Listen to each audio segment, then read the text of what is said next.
ബിജെപിക്ക് ഇത്തവണ കേരളത്തിൽ നിന്ന് കൂടുതൽ എംപിമാർ ഉണ്ടാകുമെന്ന് പ്രധാനമന്ത്രി നരേന്ദ്രമോദി. 2021 നിയമസഭാ തെരഞ്ഞെടുപ്പിൽ ബിജെപിയുടെ വോട്ടു ശതമാനം ഗണ്യമായി ഉയർന്നെന്നും ഇതിന് സഹായകമായത് ഇവിടുത്തെ യുവജനങ്ങളും സ്ത്രീകളും സാധാരണക്കാരും കർഷകരുമാണ് എന്നും അദ്ദേഹം പറഞ്ഞു. ഭാവിയിൽ സംസ്ഥാനത്ത് ബിജെപി സർക്കാർ നിലവിൽ വരും. UDFും LDFും ഇത്രയും നാൾ കേരളത്തെ പിന്നോട്ടടിപ്പിക്കുകയായിരുന്നു എന്നും അദ്ദേഹം ആരോപിച്ചു.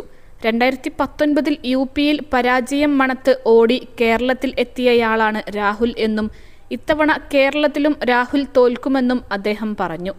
രാഹുൽ കേരളത്തിന്റെ പോളിംഗ് കഴിഞ്ഞാൽ മറ്റൊരു മണ്ഡലത്തിൽ പത്രിക സമർപ്പിക്കുമെന്നും മോദി പറഞ്ഞു.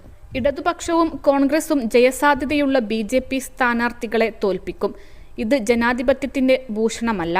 ജയസാധ്യതയുള്ളവരെ ജയിക്കാൻ അനുവദിക്കണം.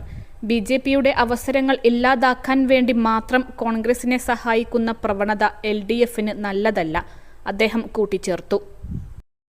+2 ഡിഗ്രി കഴിഞ്ഞവർക്ക് വേൾഡ്സ് ഫസ്റ്റ് AR/VR ക്ലാസ് റൂമിലൂടെ സ്മാർട്ട് ഫോൺ എഞ്ചിനീയർ ആവാം. കൂടുതൽ അറിയാൻ വിളിക്കൂ ബ്രിഡ്കോ ആൻഡ് ബ്രിഡ്കോ. കോൺഗ്രസും ഇടതുപക്ഷവും ഒരേ നാണയത്തിന്റെ ഇരുവശങ്ങളാണ് എന്നും അദ്ദേഹം അഭിപ്രായപ്പെട്ടു. കേരളത്തിൽ അവർ സൗഹൃദ മത്സരത്തിലും ഡൽഹിയിൽ പാർട്ട്ണർമാരുമാണ് അവർ. കേരളത്തിൽ കോൺഗ്രസിന്റെ യുവരാജാവ് പിണറായി വിജയനെ ജയിലിലടക്കണം എന്ന് ആവശ്യപ്പെടും. എന്നാൽ ഡൽഹിയിൽ അഴിമതിക്കെതിരായ നടപടിയിൽ പ്രതിഷേധിക്കാൻ അവർ ഒരുമിക്കുമെന്നും മോദി പരിഹസിച്ചു. താൻ ഇടതടവില്ലാതെ പിണറായി വിജയനെ തുറന്നു കാണിക്കുമ്പോൾ കോൺഗ്രസും അവരുടെ യുവരാജാവും മിണ്ടാതിരിക്കുകയാണ് എന്നും മോദി പറഞ്ഞു. മുഖ്യമന്ത്രിയുടെയും മകളുടെയും CMRL ഇടപാട്, സ്വർണ്ണക്കടത്തുകേസ്, സഹകരണ ബാങ്കുകളുടെ കൊള്ള എന്നീ വിഷയങ്ങളിലെല്ലാം താൻ മുഖ്യമന്ത്രിയെ തുറന്നു കാട്ടിയപ്പോൾ രാഹുൽ ഒരക്ഷരം മിണ്ടിയില്ല എന്ന് മോദി കുറ്റപ്പെടുത്തി. കേരളത്തിലെ LDF കുടുംബവാഴ്ച രാഷ്ട്രീയം, അഴിമതി തുടങ്ങിയ കാര്യങ്ങളിൽ കോൺഗ്രസ് പാർട്ടിയുടേതുപോലെ മാറിക്കഴിഞ്ഞെന്നും അദ്ദേഹം പറഞ്ഞു. വ്യവസായങ്ങൾ വികസിപ്പിച്ച് സംസ്ഥാനത്ത് തൊഴിലവസരങ്ങൾ ഉയർത്തിക്കൊണ്ടുവരേണ്ടതിന്റെ ആവശ്യകത LDF, UDF സർക്കാരുകൾ തുടർച്ചയായി അവഗണിച്ചെന്നും അദ്ദേഹം ആരോപിച്ചു. UDFും LDFും സംസ്ഥാനത്ത് തുടർന്നുകൊണ്ടിരിക്കുന്നത് തെറ്റായ ഭരണനയങ്ങളാണ്.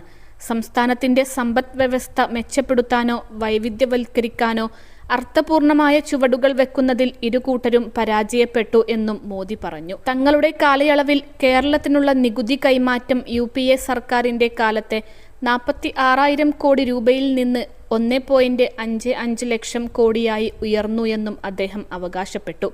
ദക്ഷിണേന്ത്യയിലാകെ BJPക്ക് വലിയ നേട്ടമുണ്ടാകാൻ പോകുന്ന തെരഞ്ഞെടുപ്പാണ് ഇത് എന്നും അദ്ദേഹം പറഞ്ഞു. 2019 ദക്ഷിണേന്ത്യയിൽ ഏറ്റവും വലിയ പാർട്ടി BJP ആയിരുന്നു. അടുത്തുവരെ കർണാടകത്തിൽ BJP സർക്കാരായിരുന്നു. പുതുച്ചേരി സർക്കാരിൽ ഞങ്ങൾക്ക് പങ്കാളിത്തമുണ്ട്. തെലങ്കാനയിൽ ഞങ്ങൾക്ക് ശക്തിയുണ്ട്, മോദി പറഞ്ഞു. തങ്ങളുടെ പാർട്ടി പ്രസിഡന്റുമാരിൽ 3 പേർ ദക്ഷിണേന്ത്യയിൽ നിന്നായിരുന്നു എന്നും 1984 തങ്ങൾക്ക് 2 സീറ്റ് മാത്രമുള്ളപ്പോൾ അതിലൊന്ന് ദക്ഷിണേന്ത്യയിൽ നിന്നായിരുന്നു എന്നും അദ്ദേഹം ചൂണ്ടിക്കാട്ടി. അതിനാൽ BJPക്ക് ദക്ഷിണേന്ത്യയുമായി അടുത്ത ബന്ധമുണ്ട് എന്നും അദ്ദേഹം പറഞ്ഞു. 21 ലക്ഷത്തോളം സന്തുഷ്ടരായ ഉപഭോക്താക്കളും 2 ലക്ഷത്തോളം തിമിര ശസ്ത്രക്രിയകളും പൂർത്തിയാക്കിയ മലബാറിലെ ഏക കണ്ണാശുപത്രി അൽ സലാമ ഹൈ ഹോസ്പിറ്റൽ.